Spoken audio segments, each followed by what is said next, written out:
प्रधानमंत्री नरेंद्र मोदी बिहार के मुस्लिम बाहुल्य सीमांचल का दौरा करने जा रहे हैं। माना ही जा रहा है कि इस फैसले का सबसे ज्यादा असर बिहार के चुनावों पर पड़ेगा।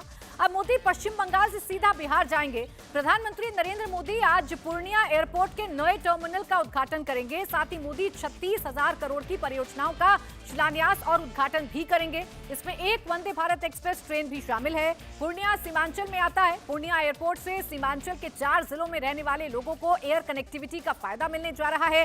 प्रधानमंत्री मोदी देश के पहले राष्ट्रीय मखाना बोर्ड का भी शुभारंभ करेंगे। प्रधानमंत्री नरेंद्र मोदी के आज के दौरे से सीमांचल को विकास की नई रफ्तार मिलेगी। साथ ही सीमांचल में एनडीए को चुनाव से पहले मजबूती मिल सकती है। पीएम के दौरे के सियासी मायने क्या हैं, आइए वो आपको समझाती हूं। सीमांचल में एनडीए की परफॉर्मेंस की बात करें तो 2024 के लोकसभा चुनाव में एनडीए ने 4 में से सिर्फ 1 सीट जीती थी। 3 सीट पर एनडीए को हार का सामना करना पड़ा था। वहीं विधानसभा चुनाव 2020 की बात करें तो 24 में से एनडीए को सिर्फ 9 सीट पर जीत मिली थी। 2020 के विधानसभा चुनाव की बात करें तो 24 में से महागठबंधन को 10 सीट मिली थी। वहीं एनडीए ने 9 सीट पर बाजी मारी थी। ओवैसी की पार्टी एआईएमआईएम ने भी मुस्लिम बहुल्य सीमांचल में 5 सीट अपने नाम की थी और ये बड़ा फैक्टर माना गया था क्योंकि बीजेपी ने 5 सीटें अकेले सीमांचल में जीती थी। इस बार भी बीजेपी क्या कमाल कर पाती है, सीमांचल पर सबका फोकस है, ये देखना दिलचस्प है। मोदी मुस्लिम बाहुल्य सीमांचल आएंगे तो सबसे ज्यादा टेंशन MY समीकरण वाले तेजस्वी को है। तेजस्वी ने फिर मोदी के दौरे पर सवाल उठाए और कहा कि प्रधानमंत्री जुमलों की बारिश करके चले जाते हैं।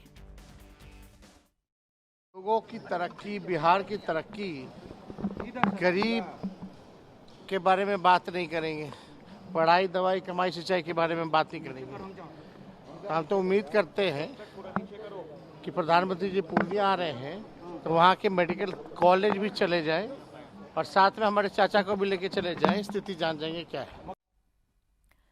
2024 के लोकसभा चुनाव में सीमांचल में बीजेपी के हाथ मायूसी लगी थी। सीमांचल में लोकसभा की 4 सीटों में से बीजेपी को सिर्फ 1 सीट मिली थी।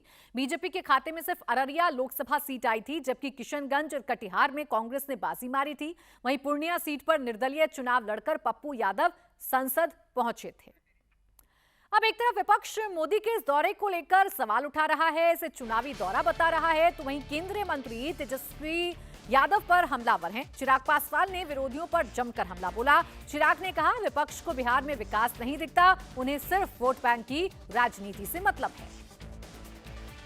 आपको बिहार में होता विकास नहीं दिख रहा। आज जहां पटना के एयरपोर्ट के बाद पूर्णिया के एयरपोर्ट का उद्घाटन प्रधानमंत्री जी के द्वारा किया जा रहा है।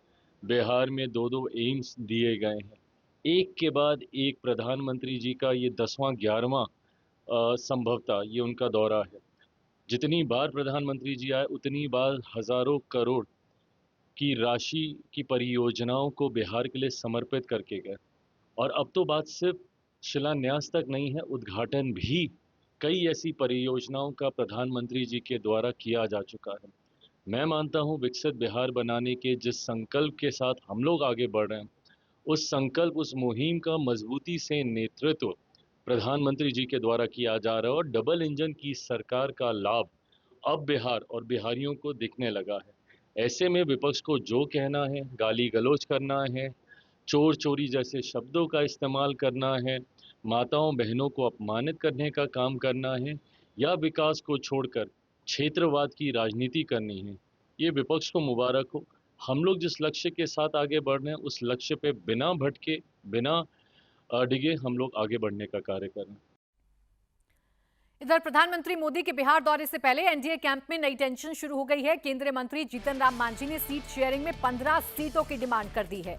जीतन राम मांझी ने कहा कि अगर 15 सीट नहीं मिली तो उनकी पार्टी 100 सीटों पर अकेले चुनाव लड़ेगी। आखिर जीतन राम मांझी ऐसी मांग क्यों कर रहे हैं वो भी आपको बताती हूँ। दरअसल मांझी अपनी पार्टी को मान्यता प्राप्त पार्टी बनाना चाहते हैं। इसके लिए पार्टी को कम से कम 8 सीटों पर जीत और कुल मतों का 6% वोट मिलना चाहिए और इसीलिए 15 सीटों की डिमांड जीतन राम मांझी ने एनडीए में रख दी है। देखिए वैसा कोई टारगेट नहीं पीछा है, लेकिन सही है कि करो और मरो की बात हम लोग कर रहे हैं, इसीलिए कि 10 पे 10 हो गए मेरे पार्टी निर्माण का और अभी तक हम पर निबंधित पार्टी का कलंक लगा हुआ है। और निबंधित पार्टी होने के चलते हम लोग जो मुख्यमंत्री काल में जो काम किया था उसको प्रभावी ढंग से हम लोग जनता में और पार्लियामेंट में या असेंबली में नहीं कह रहे हैं, तो ऐसी परिस्थिति में हमको मान्यता प्राप्त होना बड़ी ज़रूरी है। इसलिए इस बार हम एनडीए के लोगों से ज़रूर निहोरा करेंगे, बहुत आर्ग्यू करेंगे कि ऐसा सीट दीजिए ताकि हमको विधानसभा में जो मान्यता प्राप्त होने लायक सीट आ जाए। बस यही हम लोग का